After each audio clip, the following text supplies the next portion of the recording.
Assalamualaikum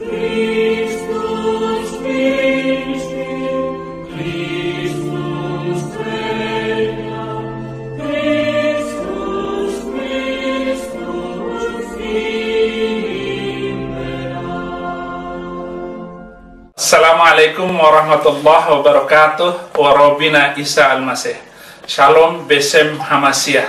Salam damai dalam nama Tuhan kita Yesus Kristus.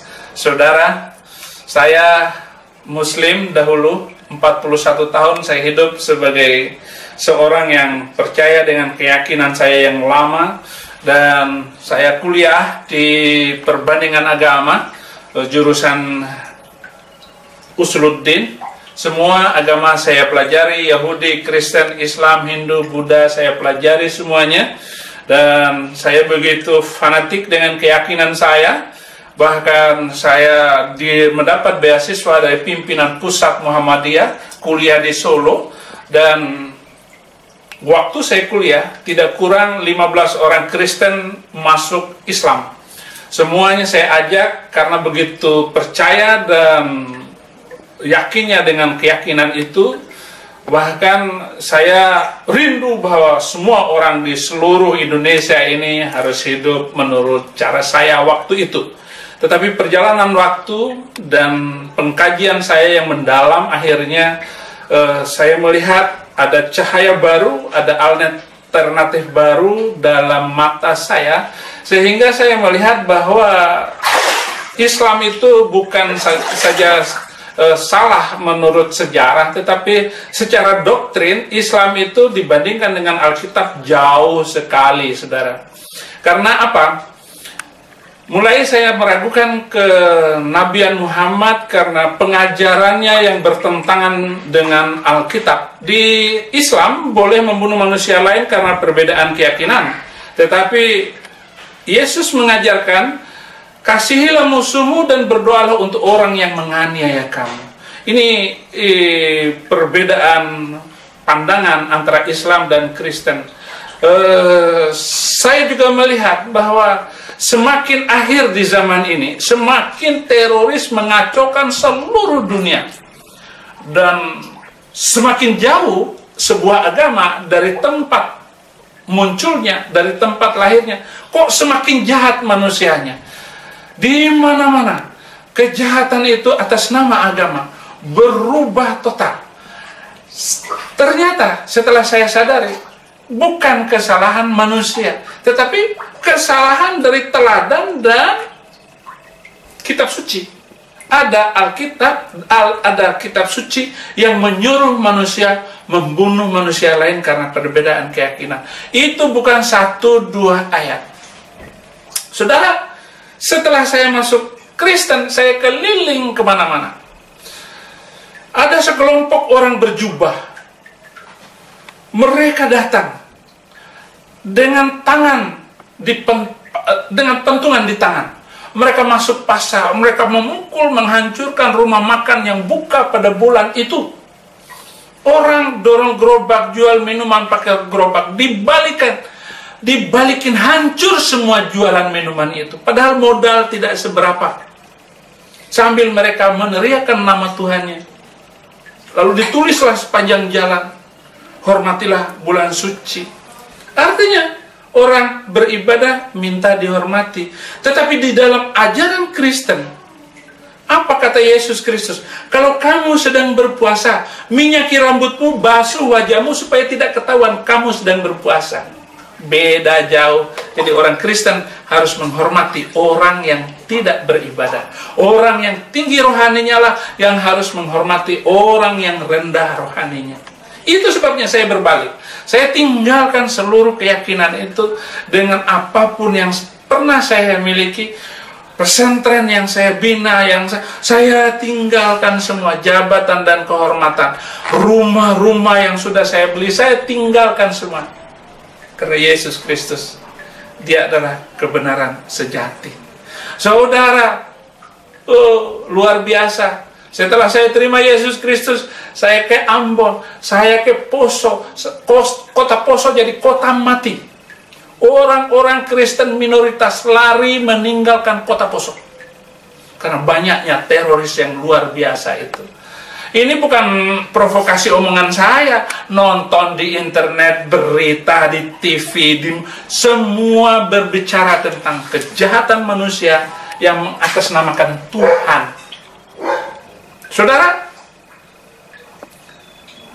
saya masuk kota Poso, saya datang ke Bekasi, ada satu gereja 3 kali dirobohkan, hancur rata dengan tanah. Kali yang ketiga, oleh orang-orang yang berjubah itu setelah menghancurkan gereja itu. Teriris hati saya, miris jiwa saya melihat betapa menderitanya manusia karena beragama. Di tengah-tengah manusia yang mengatasnamakan Tuhan, lalu mereka bela habis-habisan. Gereja itu kocar-kacir, hancur. Kali yang ketiga, asap mengepul di pojok-pojok gedung gereja itu. Ada jemaatnya kocar-kacir, ada jemaat perempuan lompat pagar, ditusuk kemaluannya pakai bambu oleh orang-orang berjubah. Tak lama kemudian, gembala gereja itu, setelah orang-orang berjubah lari meninggalkan, entah datangnya dari mana, meninggalkan gereja yang sudah hancur itu, gembalanya bilang, Tuhan Yesus, sudah 3 kali gerejamu dihancurkan, rumahmu dihancurkan, telah selesai pelayanan saya Tuhan. Tapi apa kata gembala itu? Pendeta itu bilang, Tuhan ampuni mereka, karena mereka tidak tahu apa yang mereka lakukan. Mata kepala saya melihat anak perempuannya menangis, Papa, besok saya sekolah pakai apa? Bocah perempuan nggak tahu apa-apa, masih SD. Saya menangis, saya melihat. Saya bilang kepada Tuhan, Tuhan Yesus berikan saya umur supaya saya dapat bersaksi kepada banyak manusia. Saya dapat bersaksi, memanggil namamu, dan menyebarkan Injilmu kemanapun engkau tugaskan kepada hambamu yang hina ini. Jadilah saya Kristen, hidup di tengah-tengah penderitaan, hidup di tengah-tengah serigala, seperti domba disuruh masuk ke kandang serigala. Tidak kuat melawan serigala, saudara. Tetapi saya yakin Tuhan akan berbicara lebih hebat lagi di masa-masa yang akan datang. Saudara, akhirnya satu kepada kesimpulan, kenapa saya terima Yesus Kristus? Karena Muhammad bukanlah nabi yang dinubuatkan oleh Alkitab. Anda cari seluruh Alkitab dari Perjanjian Baru sampai Perjanjian Baru sampai Perjanjian Lama, dari Perjanjian Lama sampai Perjanjian Baru, dari Kitab Kejadian sampai Kitab Wahyu, tidak akan menemukan nama Muhammad diramalkan. Kenapa? Karena seluruh nabi-nabi yang diceritakan dalam Alkitab itu, seluruh nabi itu yang pertama dinubuatkan oleh nabi sebelumnya.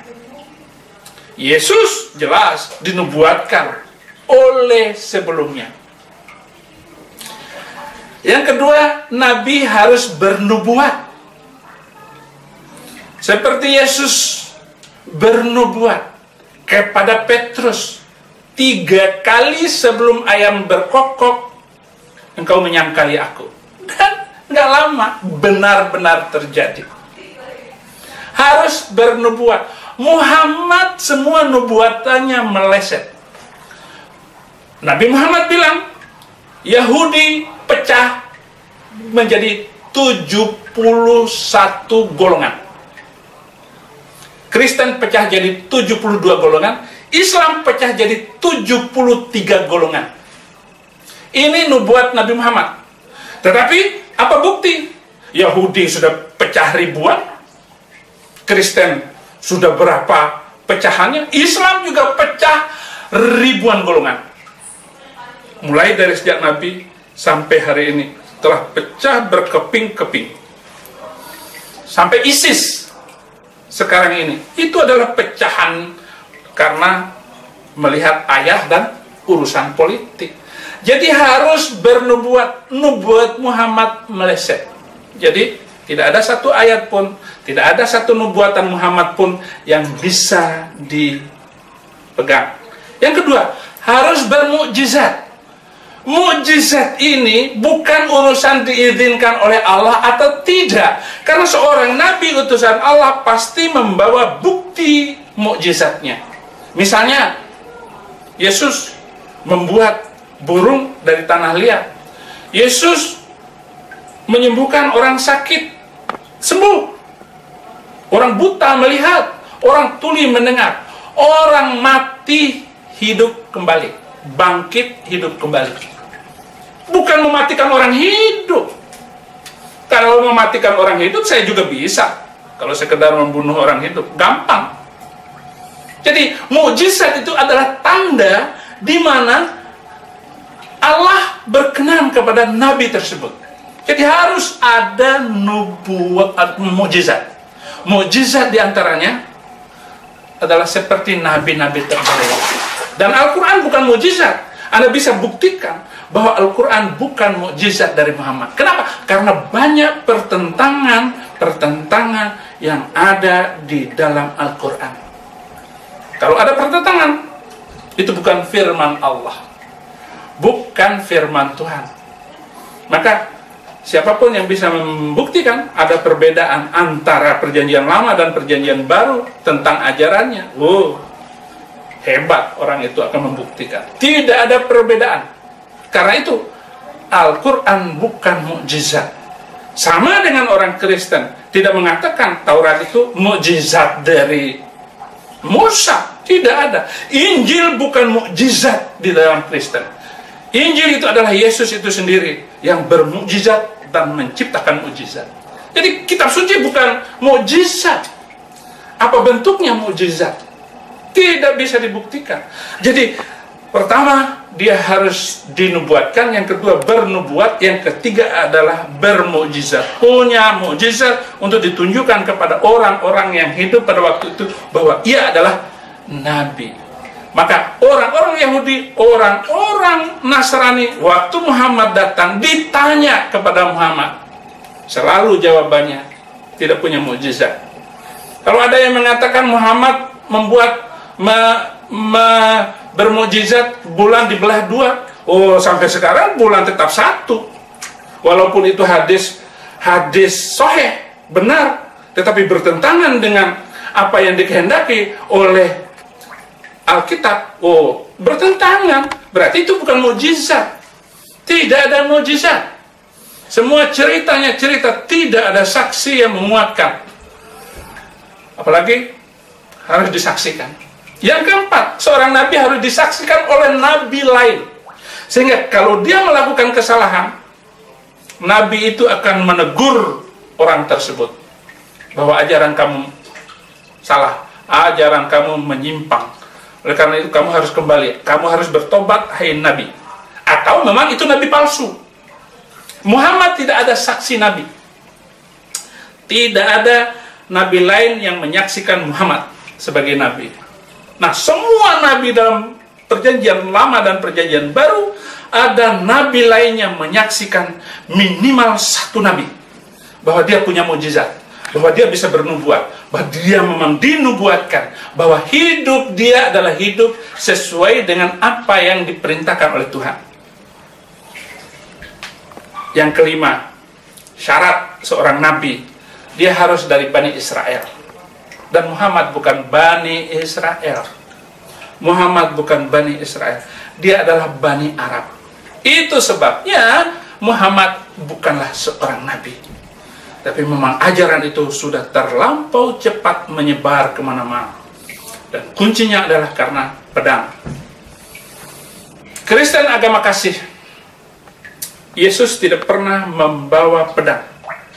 Jangankan pedang, pisau dapur saja tidak pernah dibawa oleh Yesus Kristus untuk menakuti orang supaya ikut dia. Tetapi Muhammad ada 27 kali peperangan. Muhammad adalah panglima perang. Artinya, apa yang kita saksikan dari sejarah, dan ini hebatnya sejarah Islam, seluruh hari-hari Muhammad bisa diikuti. Perang yang diikuti Muhammad, yang dipimpin, berapa orang yang dibunuh oleh Muhammad, jelas sekali semuanya. Jelas sekali dalam sejarah itu.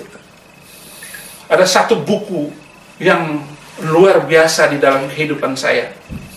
Buku sejarah Muhammad adalah karangan Hussein Haikal, Muhammad Hussein Haikal.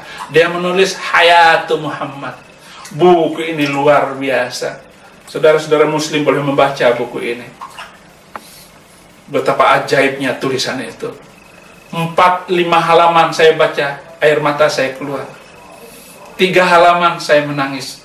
Betapa rindunya saya kepada apa yang telah saya yakini dahulu.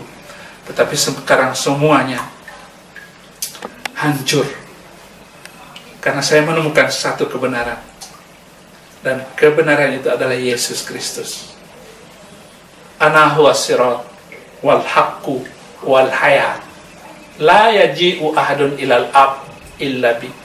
Akulah jalan, kata Yesus Kristus, kebenaran dan hidup. Tidak ada seorang pun yang datang kepada Bapa kecuali lewat aku, Yesus Kristus. Kenapa? Karena Yesus adalah teladan. Dia adalah uswatun hasanah. Dia adalah contoh terbaik oleh setiap orang yang merindukan Tuhan. Setiap orang yang merindukan kebenaran. Setiap orang yang mau ketemu dengan jalan, bertemu dengan kebenaran, bertemu dengan hidup. Kalau terima Yesus, hidup. Terima kasih. Tuhan Yesus memberkati.